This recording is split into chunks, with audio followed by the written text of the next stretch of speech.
Top quality और consistent performance के लिए सिर्फ सिल्वर पंप नाम याद रखना। તો મુશળધાર વરસાદથી માયાનગરી પણ પાણી થઈ ગઈ છે। અનેક સ્થળો પર ઘૂંટણસમાં પાણી ભરાતા લોકોને હાલાકી ભોગવવાનો વારો આવ્યો। કોરલાથી ડોંબિવલી સુધી ભારે વરસાદ અને તેનાથી હાહાકાર થઈ ગયો। થાણેમાં પણ ધોધમાર વરસાદ બાદ સ્થિતિ વણસી છે। ભયજનક સપાટી પર પહોંચ્યું છે મીઠી નદીનું જળસ્તર અને ભારે પવન સાથે વરસાદ બાદ મુંબઈમાં દરિયો તોફાની બન્યો છે। મુંબઈના તમામ બીચ પ્રવાસીઓ માટે બંધ કરી દેવામાં આવ્યા। એરપોર્ટ સુધી પહોંચતા રસ્તાઓ પર જળબંબાકારની સ્થિતિ અહીં જોવા મળી છે। परेशान कर रहे हो, मेरे को मेरा काम करने दो ना। તો માયાનગરી મુંબઈમાં સતત 3 દિવસથી વરસાદી તોફાની બેટિંગ યથાવત છે અને તેને પગલે અનેક વિસ્તારો જળબંબાકારની સ્થિતિ સર્જાઈ છે। ક્યારેય ન રોકાતા મુંબઈના અત્યંત વ્યસ્ત જનજીવનને ધોધમાર વરસાદે બ્રેક લગાવી છે। સતર્કતાના ભાગરૂપે શાળા કોલેજોમાં પહેલેથી જ રજા જાહેર કરી દેવાઈ છે। અનેક કંપનીઓએ કર્મચારીઓને વર્ક ફ્રોમ હોમની સૂચના આપી હતી, પરંતુ ન છૂટકે જેમને બહાર નીકળવું પડ્યું હતું તે લોકોએ હાલાકીનો સામનો કરવો પડ્યો હતો। આ દ્રશ્યો જુઓ, અનેક દ્રશ્યો જોવા મળી રહ્યા છે મુંબઈના અલગ અલગ વિસ્તારમાંથી। તો હવે દાદરની વાત કરીએ। દાદરમાં પણ ઘૂંટણસમાં પાણી ભરાયા, લોકો મુશ્કેલીમાં મુકાયા। આકાશી આફતના કારણે રસ્તાઓ પર નદીઓ વહેતી હોય તેવી સ્થિતિ સર્જાઈ। ટુ વ્હીલર ચલાવનાર લોકો ભારે હાલાકીનો સામનો કરતા નજરે પડ્યા।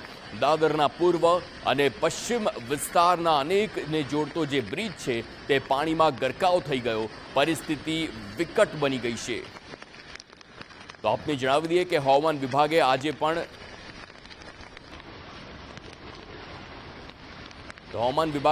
પણ મુંબઈમાં ભારે વરસાદની આગાહી કરી છે અને હાઈ ટાઈડનું એલર્ટ પણ આપ્યું છે। તંત્રના એલર્ટ વચ્ચે દરિયો તોફાની બન્યો હોય તેવા દ્રશ્યો પણ સામે આવ્યા। સતર્કતાના ભાગરૂપે મુંબઈના તમામ બીચ પર હાલ પ્રવાસીઓના જવા પર પ્રતિબંધ મૂકી દેવાયો। જુહુ બીચ, વર્સોવા, અક્સા, ગોરાઈ બીચને ખાલી કરવામાં આવ્યો છે। મરીન ડ્રાઈવ હોય કે પછી વર્લી સી ફેઝ હોય, બાંદ્રા કાર્ટર રોડ તેમજ મડ આઇલેન્ડવાળા સમુદ્રકાંઠાના વિસ્તારોમાં પણ લોકોને સતર્ક રહેવા અપીલ કરવામાં આવી છે। આપને જણાવી દઈએ કે ધોધમાર વરસાદને પગલે મુંબઈ અમદાવાદ નેશનલ હાઈવે પર પણ જળબંબાકારની સ્થિતિ જોવા મળી।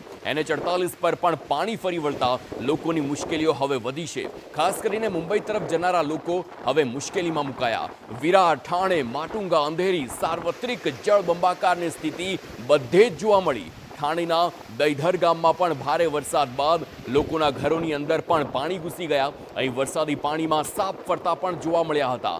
સામે આવતા લોકોમાં પણ ફફડાટ ફેલાયો। ભારે વરસાદ બાદ મુંબઈની મીઠી નદીએ ભયજનક સપાટી વટાવી છે અને તેના જળમાં પણ પ્રવાહ એટલો વધી ગયો છે કે એક શખ્સ તણાયાની પણ માહિતી સામે આવી। આ તમામ દ્રશ્યો મુંબઈ સહિત મહારાષ્ટ્રના અનેક વિસ્તારોના છે કે જે આખી મુંબઈ નગરી માયાનગરી પાણીમાં ગરકાવ થઈ ગઈ હોય તેવા દ્રશ્યો જોવા મળ્યા છે। પરંતુ આ બધાની સામે એક સવાલ તંત્ર તરફથી પણ ઉઠે છે, એક સવાલ BMC તરફ પણ ઉઠે છે, કારણ કે BMC એશિયાની સૌથી મોટી મહાનગરપાલિકાઓમાંની એક માનવામાં આવે છે।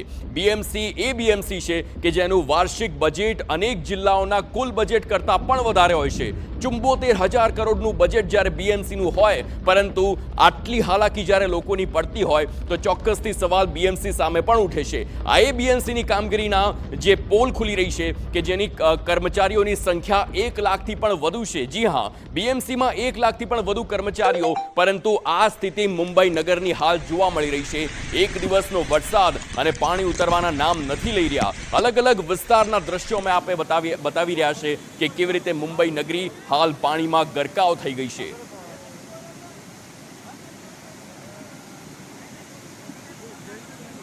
તો મુંબઈના અલગ અલગ વિસ્તારના દ્રશ્યો આપે જોયા। હવે આ દ્રશ્યો પણ જુઓ કે જ્યાં મહારાષ્ટ્રમાં પાણી જે પ્રમાણે ગરકાવ થયું છે અને તેમાં પણ નાલા સોપારાના દ્રશ્યો આપ આપની ટીવી સ્ક્રીન પર જોઈ શકો છો કે કેવી રીતે આખો જે વિસ્તાર છે, જે આખો સ્લમ વિસ્તાર કહેવાય છે, આખો ફરી એકવાર પાણીમાં ગરકાવ થયેલો છે।